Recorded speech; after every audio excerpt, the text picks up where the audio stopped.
Hi everybody, let's make this 3D watermelon piece. We are going to cut a circle from this white sheet of paper. Now color it like this. We are using red color. You can also cut a craft paper of the same color. Now we are making the seeds like this and make a triangular shape like this. After that we are going to paste it using double-sided tape and look, it is ready.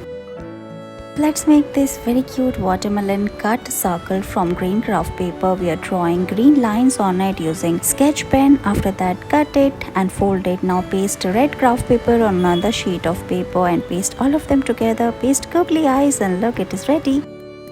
Let's make this watermelon toy using sponge. So take a sponge and cut a shape of watermelon. After that we are going to make two pieces and put this type inside for the noise. Put it inside. After that we are going to glue both of them together.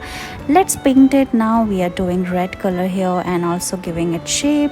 Paste googly eyes, draw its face and look, it is ready. Squeeze it. Let's make this very cute watermelon.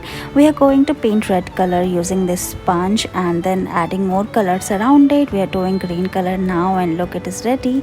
After that we are going to make watermelon seeds using black clay and paste all of them like this. Fold it and look, it is ready. Thank you so much for watching this video.